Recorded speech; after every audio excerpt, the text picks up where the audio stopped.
যেসব বিষয়ে মুমিনের জীবনে বাধা সৃষ্টি করে। ইসলাম চায় একজন মুমিন শুধু শারীরিক শক্তিতে নয়, ঈমান, চরিত্র, অধ্যবসায় ও কর্মে শক্তিশালী হয়ে উঠুন। তিনি আল্লাহকে ভয় করেন, বিপদে সবর করেন, পৃথিবীকে সুন্দর করার জন্য কাজ করেন, অহংকার ও হিংসা থেকে দূরে থাকেন এবং সর্বদা আল্লাহর এই বাণীকে সামনে রাখেন, যে ব্যক্তি সৎকর্ম করে, সে পুরুষ হোক বা নারী, আর সে যদি মুমিন হয়, তাহলে অবশ্যই আমি তাকে পবিত্র ও সুন্দর জীবন দান করব এবং তাদেরকে তাদের উত্তম কাজের সর্বোত্তম প্রতিদান প্রদান করব। সূরা আন-নাহল আয়াত ৯৭। সফলতা হল পরিশ্রমীদের প্রাপ্য, যা আল্লাহ কর্মঠ মানুষের জন্য নির্ধারণ করেছেন। যে ব্যক্তি দৃঢ় ঈমান, মহান লক্ষ্য এবং একমাত্র আল্লাহর সন্তুষ্টির উদ্দেশ্যে চেষ্টা করে, সে আল্লাহর সাহায্য পাওয়ার বেশি উপযুক্ত। তার জন্য দুনিয়া ও আখিরাত উভয় জগতেই আছে মহাপুরস্কার। সফল মানুষের জীবন বিশ্লেষণ করলে দেখা যায়, তাঁরা সাধারণত অধিক ঈমানদার, সুশৃঙ্খল, নমনীয় ও অনেক নেতিবাচক বৈশিষ্ট্য থেকে দূরে থাকেন। নিচে সফলতার পথে প্রধান 10টি বাধা তুলে ধরা হল। ১. আল্লাহর ওপর তাওয়াক্কুলের ক্ষেত্রে দুর্বলতা। কখনো মানুষ নিজের দক্ষতা, জ্ঞান বা সামর্থ্যের ওপর এতটাই নির্ভরশীল হয়ে পড়ে যে অহংকারে আক্রান্ত হয়। এর ফলে হয় সে ভণ্ড সফলতার ফাঁদে পড়ে, নয়তো আল্লাহর সাহায্য থেকে বঞ্চিত হয়ে ব্যর্থ হয়। রাসূলুল্লাহ সাল্লাল্লাহু আলাইহি ওয়াসাল্লাম বলেছেন, তোমরা যদি আল্লাহর ওপর যথার্থভাবে ভরসা করতে, তবে তিনি তোমাদের এমনভাবে রিজিক দিতেন যেমন পাখিদের দেন, তারা সকালে খালি পেটে বের হয় এবং সন্ধ্যায় ভরা পেটে ফিরে আসে। তিরমিজি, হাদিস 2344। ২. দৈনিক পরিকল্পনার অভাব। সফল মানুষের লক্ষ্য স্পষ্ট থাকে, স্বল্পমেয়াদী ও দীর্ঘমেয়াদী উভয়ই। তাঁরা প্রতিদিনের কাজের পরিকল্পনা তৈরি করেন এবং অগ্রাধিকার ঠিক করেন। পাশাপাশি প্রতিটি কাজ সুন্দরভাবে ও দক্ষতার সঙ্গে সম্পন্ন করার চেষ্টা করেন। রাসূলুল্লাহ সাল্লাল্লাহু আলাইহি ওয়াসাল্লাম বলেছেন, আল্লাহ ভালোবাসেন যখন তোমাদের কেউ কোনো কাজ করে, তখন তা নিখুঁতভাবে সম্পন্ন করে। সহিহুল জামে, হাদিস 1880। ৩. নেতিবাচক মানুষের সঙ্গে মেলামেশা। নৈরাশ্যবাদী ও নেতিবাচক মানুষের প্রভাব ধীরে ধীরে নিজের মনেও পড়ে। তাই সফল মানুষ এমন সঙ্গ থেকে দূরে থাকার চেষ্টা করেন এবং ইতিবাচক, সৎ ও আশাবাদী মানুষের সান্নিধ্য গ্রহণ করেন।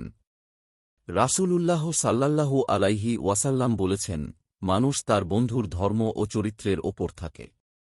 তাই তোমাদের প্রত্যেকে যেন দেখে সে কাকে বন্ধু বানাচ্ছে। আবু দাউদ, হাদিস 4833। ৪. ব্যর্থতার কারণে হতাশ হয়ে পড়া।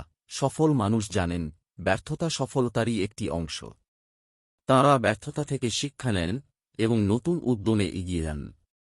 রাসূলুল্লাহ সাল্লাল্লাহু আলাইহি ওয়াসাল্লাম বলেছেন, যদি কোনো বিপদ আসে, তবে বলো না, যদি আমি এমন করতাম, বরং বলো, এটি আল্লাহর তাকদীর, তিনি যা চান তাই করেন, কারণ যদি শব্দটি শয়তানের কাজের দরজা খুলে দেয়।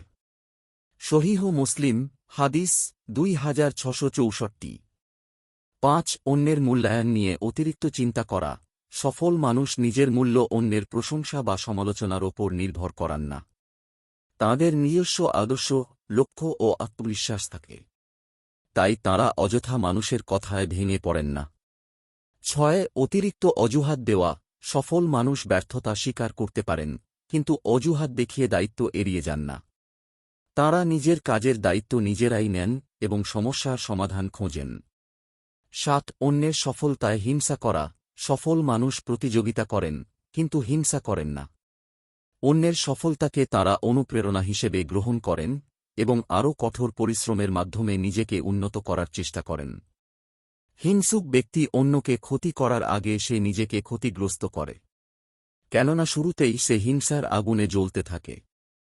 হিংসা দূর না হওয়া পর্যন্ত এটাই তার জন্য স্থায়ী দুনিয়াবী শাস্তি। তার চেহারা সবসময় মলিন থাকে, তার সঙ্গে তার পরিবারে হাসি ও আনন্দ থাকে না। অন্যের ক্ষতি করার চক্রান্তে ও ষড়যন্ত্রে সে সর্বদা ব্যস্ত থাকে।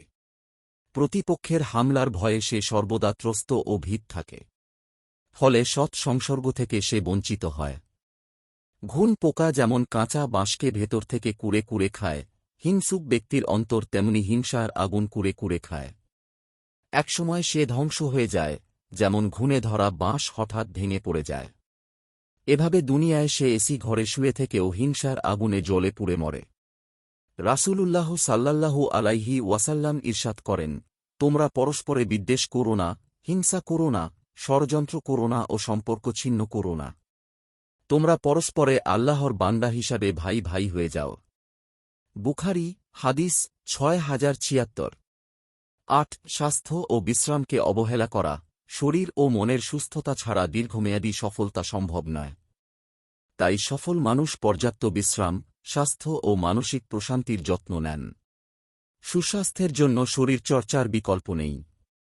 যারা কর্মব্যস্ততায় শরীরচর্চার সুযোগ পান না, চিকিৎসকরা তাদের প্রতিদিন নিয়ম করে দ্রুত হাঁটার পরামর্শ দিয়ে থাকেন। শরীরচর্চার অংশ হিসেবে নবীজি সাল্লাল্লাহু আলাইহি ওয়াসাল্লাম সাহাবাদের সঙ্গে কুস্তি লড়েছেন। মাঝে মধ্যে দৌড় প্রতিযোগিতা করেছেন। প্রিয়তমা স্ত্রী আয়েশা রাদিয়াল্লাহু আনহুয়া এর সঙ্গেও এক রাতে দৌড় প্রতিযোগিতায় অংশ নিয়েছিলেন। তিনি সবসময় স্বতঃস্ফূর্ততার সঙ্গে দ্রুতগতিতে হাঁটতেন। আবু হুরায়রা রাদিয়াল্লাহু আনহু বলেছেন, আমি নবীজি সাল্লাল্লাহু আলাইহি ওয়াসাল্লাম এর চেয়ে দ্রুতগতিতে কাউকে হাঁটতে দেখিনি। তিরমিজি হাদিস ৩৬৪৮। ৯ অস্পষ্ট লক্ষ্য ও দুর্বল সিদ্ধান্ত। সফল মানুষের লক্ষ্য পরিষ্কার ও নির্দিষ্ট থাকে। তাঁরা জানেন তাঁরা কি অর্জন করতে চান। ফলে তাঁরা সহজেই নিজেদের অগ্রগতি মূল্যায়ন করতে পারেন। তাঁদের সিদ্ধান্ত দৃঢ় হয় এবং সিদ্ধান্ত নেওয়ার পর তা বাস্তবায়নে দেরি করেন না। এভাবেই তাঁদের আত্মবিশ্বাস বৃদ্ধি পায়। ১০ বাধা এলে ভয় পেয়ে থেমে যাওয়া। জীবনের পথে বাধা আসবেই, কিন্তু সফল মানুষ প্রয়োজনে পরিকল্পনা ও কৌশল পরিবর্তন করতে দ্বিধা করেন না। তাঁদের লক্ষ্য অপরিবর্তিত থাকে, তবে লক্ষ্য অর্জনের পদ্ধতি পরিস্থিতি অনুযায়ী পরিবর্তন করতে তাঁরা প্রস্তুত থাকেন। পৃথিবীতে যত মানুষ স্মরণীয়বরণীয় হয়েছেন, তাঁরা প্রত্যেকেই নিজ নিজ কর্মে কঠোর পরিশ্রম করেছেন। সফলতা অর্জনের জন্য নিরলসভাবে চেষ্টা সাধনা চালিয়ে গেছেন। একসময় মহান আল্লাহ তাঁদের চেষ্টার সফল উপহার দিয়েছেন।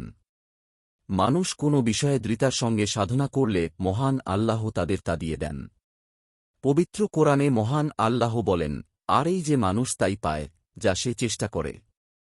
সূরা আন-নাজম আয়াত ৩৯। আল্লাহ সবাইকে কবুল করুন। আমিন। আপনার একটি শেয়ার হয়তো কারো জীবন বদলে দিতে পারে।